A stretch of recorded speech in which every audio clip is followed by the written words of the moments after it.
Calaroga Shark Media. Hi, anyone still here after yesterday's show? I'm Johnny Mac with your daily comedy news. I will discuss Saturday Night Live tomorrow. Original SNL cast member Garrett Morris is not a fan of the show's current season. He told The Guardian, "I don't see the courage, the experimental impulses." To be fair to Garrett, he said this before last night's episode. Who knows what happened on last night's episode? Well, you do, but I don't as I record this. Morris said, "I don't see the courage, the experimental impulses." That was the whole core of what happened in the first 10 years. Interesting, he says 10, not 5, because the second 5 included the Lorne Michael less years, which were a disaster until Eddie Murphy showed up. That was the whole core of what happened the first 10 years. I keep expecting it to attack it in a funny way and bring out the foibles, not only of individuals, but of the government and all that. Nowadays, although people still check it out, I think they're catering to too many people too much of the time. Sounds like Garrett might have liked my commentary yesterday. Morris said, "I will say to the end of my days, Lorne's writers had a lot of racism going on. Lorne himself, zero racism. Because remember, when I was hired, I was the only black writer. Lorne wanted to have somebody black on TV at nighttime. People didn't want that. They were clamoring to make it all white. He didn't." Some jokes from late night. Stephen Colbert said, "So, after years of investigation into Trump's many crimes, including trying to overthrow the U.S. government, everything's just totally cool. It reminds me of that classic song, I Fought the Law and What? I Won? How's that even possible?" That's a good joke. Ronnie Chang with a strong one. "Apparently, you can get away with your crimes if you win the presidency. And that sound you just heard is Diddy forming an exploratory committee for 2028. But my favorite is from Seth Meyers, who said, "You think Kamala Harris was too far left? She was campaigning with Liz Cheney. The only way she could have run a more mainstream centrist campaign is if she would have formed a Huey Lewis cover band with Mitt Romney and did a cameo on Law and Order." Bill Maher will have a new special for HBO. It is called Is Anyone Else Seeing This? It'll be out in January. It's Bill Maher's 13th stand-up hour for the network. Yeah. Maher will tape the special in front of a live audience. I love that. In front of a live audience, not just an audience, a live audience at the CIBC Theater in Chicago. In a statement, Bill Maher said, "I almost called this special You Won't Feel Safe, because if you're purely a team player in American politics, you won't. This one is for the 80% of Americans who want to see crazy called out no matter where it comes from, and the last 20 minutes on my sex life. That's for everybody." Zorna Garg is part of Hularious, not that the publicist will get back to me. Zorna Garg in a statement said, "I'm beyond excited to join the Hulu family and bring families together for my comedy special. Just make sure they get back to their math homework afterward." Hularious kicks off November 22nd with Zorna Garg, Bill Burr, Krista Stefano, Jim Gaffigan, Alana Glazer, Jessica Curson, Mateo Lane, Sebastian Maniscalco, Atsuko Akatsuka, Andrew Santino, and Roy Wood Jr. That is a good lineup. Are we up to 12 now? Because we're going to do one a month. Let's see. Zorna, Burr, 3, 4, 5, 6, 7, 8, 9, 10, 11. One to be revealed, unless I miscounted. Let me know. Giannis Pappas and Krista Stefano used to have a podcast called History Hyenas. It's back, baby. Oh, there goes my voice. Be right back. Wow. BuyMeACoffee.com/dailycomedynews. According to Andrew Schultz, he invited Kamala Harris on, and she didn't do his podcast either, the other one being Rogan. Schultz said, "I'm smugly satisfied. This is what y'all get. Y'all didn't want to come on Flagrant. You know, they told us it was too big of a risk for Kamala to come on. Okay, you believing loser. You know what's kind of a risk? Not doing any big podcasts. The purpose of Flagrant was to build a community and a connection with the audience. I think that her fatal flaw not going to these podcasts is that people weren't able to make that connection, just as people come to shows because they build that connection with us. They came out to vote because Trump made that connection. When I said legacy media is done, I mean they can still set a narrative. People still watch it." Giannis and DeStefano co-hosted their hit comedy podcast, History Hyenas, from 2018 till 2021.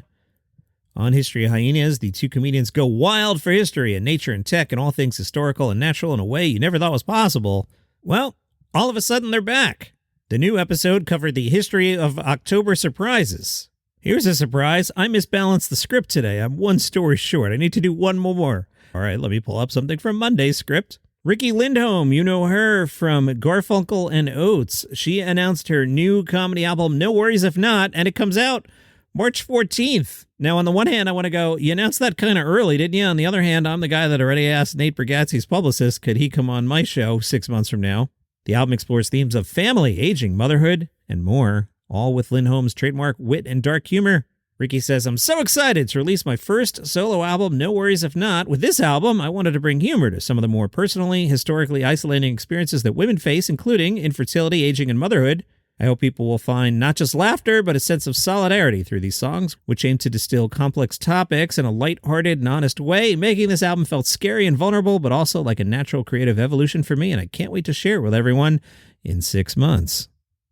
It is the last day of the 312 Comedy Festival. Giggly Squad at 5 and 8 p.m. at the Chicago Theater. You know, Hannah Berner.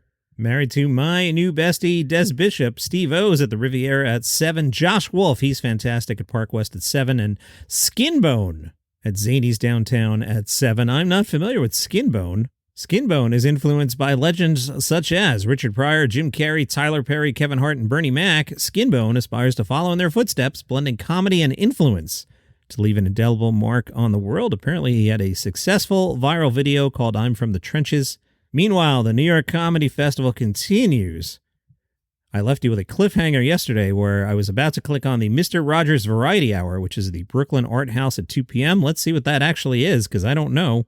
Hosted by Ali Levin and Emma Tattenbaum-Fine, inspired by the kindness of Fred Rogers, this show features a curation of work around a chosen theme from artists who dazzle us. That's not what I thought it was going to be at all. You know, I thought it was going to be like a Mr. Rogers parody. I'm not going all the way out to Brooklyn for that one. Sorry. I won't read all the shows to you. Let's see what's interesting today. Mike Kaplan's at QED at 7. Chloe Radcliffe at Chelsea Music Hall at 8:30. It's a little light tonight. Yeah, nothing too exciting. Let me make a second pass here. A Mad Ethnic, a New York City variety show at Second City at 9:30. The New York City Gong Show at St. Mark's Comedy Club at 9:30. Might be a night to stay in and watch Sunday Night Football. Friend of the show, Jason Zinneman, specifically called out Chloe Radcliffe's show, which is called Cheat. Zinneman writes in the New York Times, more than a decade ago, a Hollywood producer told me you couldn't make a movie about a woman who cheats on her boyfriend or spouse and still retains the audience's sympathy. The stand-up Chloe Radcliffe proves him wrong in this personal solo show that explores infidelity, her own, and the subject broadly, with a refreshing candor and open-mindedness. Billboard caught up with Caroline Hirsch and Andrew Fox. They've put this thing on. They were curious what's changed over the last 20 years. Caroline said most noticeably is the depth and length of the festival. We started out with 10 big shows and 3 or 4 headliner shows. Now the festival is 11 days with over 300 shows and 22 headliners. And I would attribute a big part of that to the fact that comedy is more of a staple in our lives today. Andrew Fox said, when we started, so few comics were playing theaters. New York has had such great theaters, Carnegie Hall, the Beacon Theater, Madison Square Garden for comics. In 2006, we put Dane Cook in MSG for 2 nights. We sold 38,000 tickets. Since then, we've put Kevin Hart, Bill Burr, and Trevor Noah at the Garden. Fox said when we put Dane there, it really changed the way people looked at the comedy business. When we look back at that from our humble beginnings, it was a game changer for us, agents and managers in the industry. Caroline Hirsch gets it and says, ideally, comedy is about taking information that may be controversial or polarizing and make it more palatable in a communal setting where everyone comes together to laugh and let off steam. We live in a country where 50% of the people are pissed off and 50% are happy. How do we bring those two sides together? By making them laugh. Laughing is a healing process. It soothes the soul. Billboard asked, how has stand-up comedy changed since the festival started? Caroline said, it's a lot smarter and much more political. It used to be very left-leaning, but now it's more balanced. There's a right-leaning side to it now. Women play a much bigger role in comedy now, too. Also, the number of headliners has increased. In the early days, I had maybe 18 headliners. Today, there must be 100 comics that can headline. I think Caroline's had a lot to do with that growth. It did. We also played a role in the media's increased interest in comedy. It did. In the early 80s, no one covered comedy. I had to convince people to cover it at the New York Daily News, page 6, and on the Howard Stern Show. I don't know about that latter one. I was listening to Howard when he came to New York in 1982, and he had comics on. I can't say I remember day one, but I sure remember comedians being on the show. I sure remember Jackie the Joke Man. So I don't know about that last point there, Caroline. What show should we not miss? She says, New York's funniest. Every year we survey the canvas, so to speak, and select 10 promising comics to participate. Some major comedians have come out of it. Nate Bargatze and Michael Che won in different years. The night Michael Che won, he got an agent and a manager at the bar at Caroline's. My voice is shot, so that's it. I don't have any more stories anyway. I was actually done. But my voice is shot. See you tomorrow.